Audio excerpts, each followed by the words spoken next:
नमस्कार, स्वागत है आप सभी का। आइए शुरुआत करते हैं संसद में आज की सुर्खियों के साथ। केंद्रीय संस्कृत विश्वविद्यालय विधेयक पर राज्यसभा में चर्चा रहेगी जारी। संस्कृत के 3 डीम्ड विश्वविद्यालयों को केंद्रीय विश्वविद्यालयों में परिवर्तित करने का प्रस्ताव, लोकसभा से विधेयक को मिल चुकी है मंजूरी।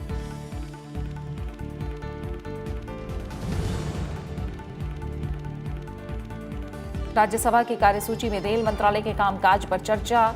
राष्ट्रीय भारतीय आयुर्विज्ञान प्रणाली आयोग विधेयक 2019 पर भी होगा विचार। राष्ट्रीय होम्योपैथी आयोग विधेयक 2019 भी एजेंडे में शामिल।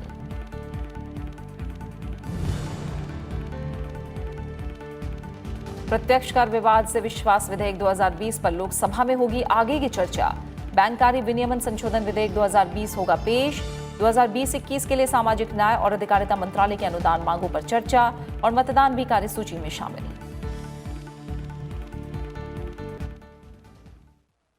संसद के बजट सत्र के दूसरे चरण का आज दूसरा दिन है और दोनों सदनों के एजेंडे में अहम कामकाज शामिल है।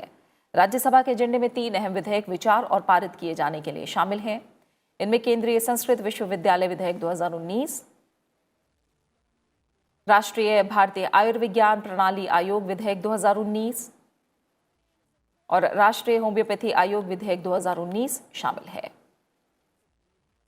इसके अलावा रेल मंत्रालय के कामकाज पर भी चर्चा होनी है।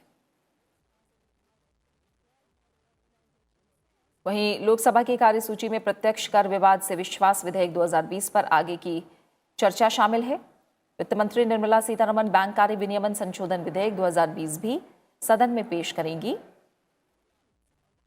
वायुयान संशोधन विधेयक 2020 भी विचार और पारित किए जाने के लिए एजेंडे में है।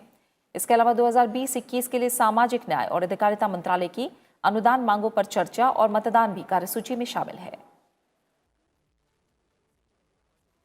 केंद्रीय संस्कृत विश्वविद्यालय विधेयक 2019 पर राज्यसभा में चर्चा आज भी जारी रहेगी। सदन में 2 मार्च को गतिरोध के बीच ही केंद्रीय मानव संसाधन विकास मंत्री रमेश पोखरियाल निशंक ने विधेयक पर चर्चा का प्रस्ताव किया। उन्होंने कहा कि संस्कृत हमारे अतीत और वर्तमान को जोड़ने वाली कड़ी है। गतिरोध की वजह से चर्चा पूरी नहीं हो पाई और ये आज भी जारी रहेगी। विधेयक में संस्कृत में शिक्षण और अनुसंधान के लिए, संस्कृत संवर्धन से जुड़े क्रियाकलापों के विकास के लिए विश्वविद्यालयों की स्थापना और नियमन के लिए और उससे संबंधित विषयों का प्रावधान किया गया है। इसके तहत संस्कृत के 3 डीम्ड विश्वविद्यालयों को केंद्रीय विश्वविद्यालयों में परिवर्तित करने का प्रस्ताव है। विधेयक को लोकसभा की मंजूरी मिल चुकी है। राज्यसभा की कार्यसूची में राष्ट्रीय भारतीय आयुर्विज्ञान प्रणाली आयोग विधेयक 2019 भी शामिल है। आयुष मंत्री श्रीपद येसो नाइक विधेयक पर विचार और पारित करने का प्रस्ताव करेंगे। बिल राष्ट्रीय भारतीय आयुर्विज्ञान प्रणाली आयोग की स्थापना का प्रावधान करता है। आयोग में 29 सदस्य होंगे जिन्हें केंद्र सरकार द्वारा नियुक्त किया जाएगा। इसके अतिरिक्त बिल के पारित होने के 3 वर्षों के भीतर राज्य सरकारों द्वारा भारतीय चिकित्सा प्रणाली की राज्य आयुर्विज्ञान परिषदों की स्थापना की जाएगी। 7 जनवरी 2019 को राज्यसभा में इस विधेयक को पेश किया गया था और 11 जनवरी 2019 को विधेयक की पड़ताल के लिए इसे स्थायी समिति को सौंप दिया गया था। राज्यसभा की कार्यसूची में राष्ट्रीय होम्योपैथी आयोग विधेयक 2019 भी शामिल है। आयुष मंत्री श्रीपद येसो नाइक विधेयक पर विचार और पारित करने का प्रस्ताव करेंगे। यह विधेयक राष्ट्रीय होम्योपैथी आयोग की स्थापना का प्रावधान करता है। 7 जनवरी 2019 को राज्यसभा में इस विधेयक को पेश किया गया था। विधेयक की पड़ताल के लिए इसे स्थायी समिति को सौंप दिया गया था। केंद्रीय मंत्रिमंडल ने 29 जनवरी 2020 को राष्ट्रीय होम्योपैथी आयोग विधेयक 2019 में आधिकारिक संशोधनों को मंजूरी प्रदान की थी। ये संशोधन होम्योपैथी शिक्षा में कई आवश्यक नियामक सुधारों को सुनिश्चित करेगा। साथ ही आम जनता के हितों की रक्षा के लिए पारदर्शिता और उत्तरदायित्व सुनिश्चित होंगे।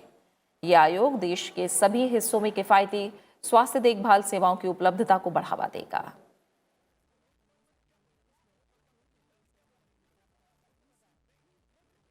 इसके अलावा रेल मंत्रालय के कामकाज पर चर्चा भी राज्यसभा की कार्यसूची में शामिल है। इस दौरान सभी दलों के सांसद मंत्रालय की नीतियों और कार्यप्रणाली पर विचार सदन में रखेंगे। बहस के दौरान विपक्षी सांसदों को मंत्रालय की नीतियों की आलोचना करने और सुझाव देने का मौका मिलता है। वहीं सत्ता पक्ष के सांसदों के लिए यह मंत्रालय के फैसलों का फायदा बताने का अवसर होता है। संबंधित विभाग के मंत्री चर्चा का जवाब देंगे। वहीं लोकसभा की बात करें तो प्रत्यक्ष कर विवाद से विश्वास विधेयक 2020 पर आगे की चर्चा आज सदन की कार्यसूची में शामिल है। वित्त मंत्री निर्मला सीतारमण ने 2 मार्च को लोकसभा में विधेयक पर विचार का प्रस्ताव किया था। हालांकि गतिरोध के चलते विधेयक पर चर्चा पूरी नहीं हो पाई और ये आज भी जारी रहेगी। विधेयक में देश में 9,32,000 करोड़ रुपए से संबंधित टैक्स विवाद के मामलों के समाधान के प्रावधान हैं। वित्त मंत्री ने 1 फरवरी को अपने बजट भाषण में अनेक न्यायाधिकरणों में लंबित 4,83,000 प्रत्यक्ष कर विवादों के समाधान के लिए विवाद से विश्वास योजना की घोषणा की थी। इस योजना के तहत वो करदाता अपना बकाया कर 31 मार्च 2020 तक जमा कर सकते हैं और ब्याज और जुर्माने पर पूरी छूट प्राप्त कर सकते हैं, जिनके कर संबंधी विवाद कई अधिकरणों में लंबित हैं। 31 मार्च 2020 के बाद इस योजना का फायदा उठाने वाले व्यक्तियों को विवादित कर की राशि के साथ विवादित कर की राशि का 10% और देना पड़ेगा। ये योजना 30 जून 2020 तक ही जारी रहेगी। लोकसभा के एजेंडे में आज वायुयान संशोधन विधेयक 2020 शामिल है। केंद्रीय नागर विमानन मंत्री हरदीप सिंह पुरी विधेयक पर विचार और पारित करने का प्रस्ताव करेंगे। विधेयक में अंतर्राष्ट्रीय नागर विमानन संगठन की आवश्यकताओं को पूरा करने के लिए 1934 के कानून में बदलाव के प्रावधान है।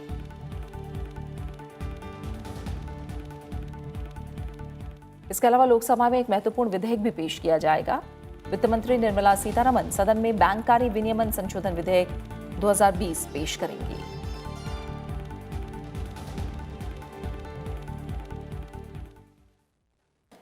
कृति मिश्रा का रुख करेंगे। हमारी संवाददाता संसद भवन परिसर से हमारे साथ जुड़ी हैं। कृति, बजट सत्र के दूसरे चरण का दूसरा दिन है। कल हमने देखा अवरोध की वजह से कार्रवाई सुचारू रूप से नहीं चल पाई। फिलहाल कार्रवाई को लेकर किस तरह के संकेत, किस तरह के आसार नजर आ रहे हैं आज?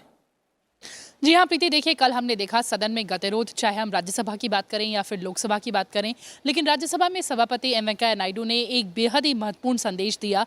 उन्होंने आग्रह किया कि सभी दलों को ये कोशिश करनी चाहिए कि किस तरह से अभी दिल्ली में जिस तरह से हमने हिंसा की घटना देखी, उसके बाद किस तरह से पीस हो, किस तरह से शांति हो और किस तरह से नॉर्मलसी बरकरार की जाए, इस पर सभी का ध्यान होना चाहिए। उन्होंने ये भी कहा कि सभी दलों को आपस में बातचीत करके कि ऐसी घटनाएं आगे ना हो, उसकी रोकथाम कैसे की जा सकी, इस पर भी उन्होंने चिंता व्यक्त की और साथ ही साथ कहा कि सबसे बात करने के बाद एक दिन ऐसा सुनिश्चित किया जाएगा जब इस पर चर्चा हो सके। लेकिन उसके बाद भी हमने देखा कि गतिरोध चलता रहा। लेकिन कल सेंट्रल संस्कृत यूनिवर्सिटीज बिल उसको सदन में पेश कर दिया गया और जो मंत्री हैं उन्होंने अपना वक्तव्य भी रखा। आज उम्मीद है कि इस बिल पर चर्चा हो सकती है और इसको पारित भी कराया जा सकता है। इसके अलावा 2 महत्वपूर्ण बिल हैं, जैसा कि आपने बताया कि नेशनल कमीशन फॉर होम्योपैथी और इंडियन सिस्टम ऑफ मेडिसिन, इन दोनों बिलों पर एक साथ चर्चा होगी और उसके साथ ही जो रेलवे मंत्रालय है उस पर कामकाज, उसका किस तरह से कामकाज है।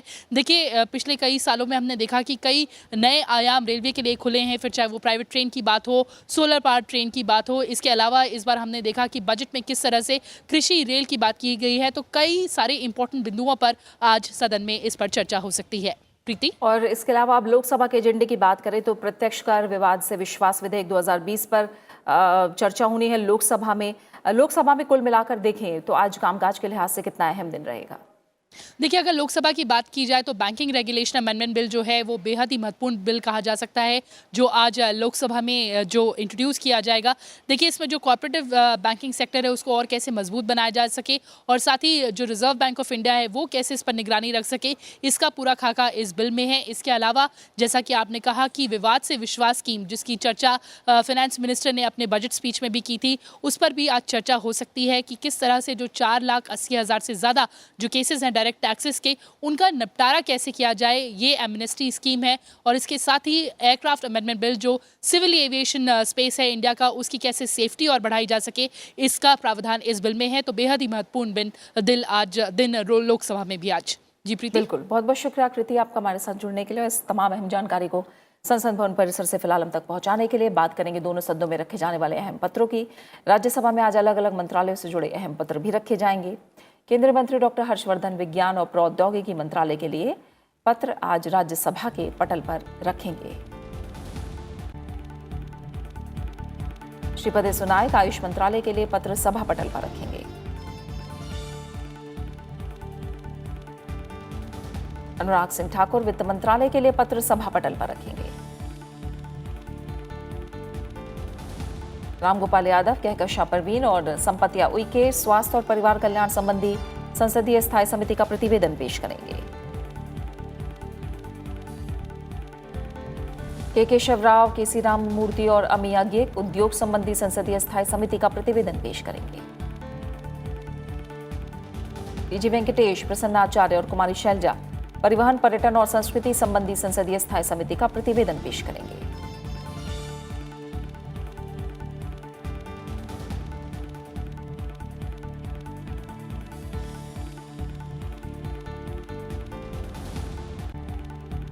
छाया वर्मा और हरनाथ सिंह यादव कृषि संबंधी संसदीय स्थायी समिति का प्रतिवेदन पेश करेंगे। केजे अल्फोंस और अब्दुल वहाब विदेश मामलों संबंधी संसदीय स्थायी समिति का प्रतिवेदन पेश करेंगे। नारायण भाई जे राठवा और अजय प्रताप सिंह ग्रामीण विकास संबंधी संसदीय स्थायी समिति का प्रतिवेदन पेश करेंगे।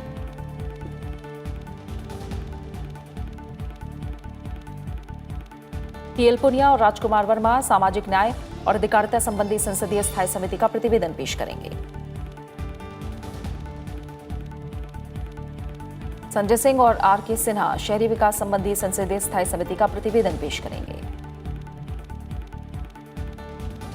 बात प्रश्नकाल की। राज्यसभा में इस दौरान अलग अलग मंत्रालयों से जुड़े कई अहम सवाल पूछे जाएंगे। आइए एक नजर डालते हैं कुछ प्रश्नों पर। प्रश्नकाल की शुरुआत राज्यसभा में वित्त मंत्रालय से जुड़े सवाल से होगी। सांसद संजय राउत पूछेंगे, भारतीय रिजर्व बैंक के विनियमों के अनुसार पिछले 3 साल में कितने बैंकों और वित्तीय संस्थाओं को कारोबार करने से प्रतिबंधित किया गया है।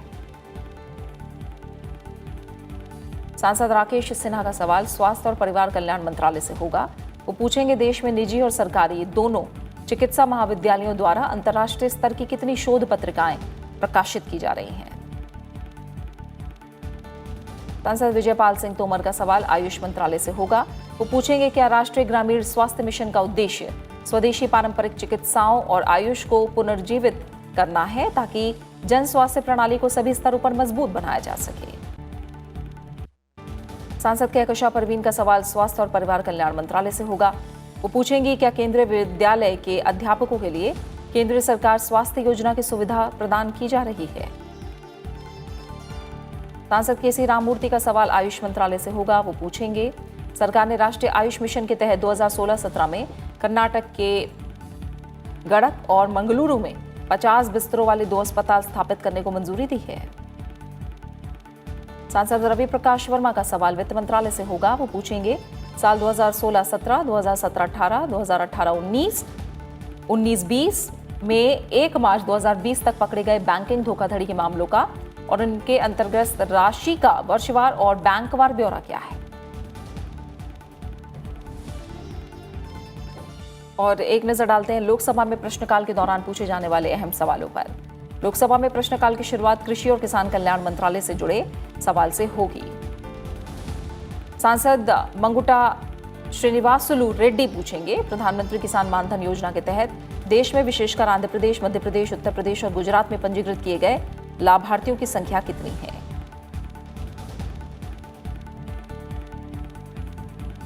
सांसद रमेश चंद्र कौशिक का सवाल रसायन और उर्वरक मंत्रालय से होगा। वो पूछेंगे, क्या देश में कैंसर रोधी औषधियों के मूल्य बहुत अधिक हैं। और इसी के साथ फिलहाल संसद में आज में इतना ही। ब्रेक के उस पार देखिए टुडे इन पार्लियामेंट।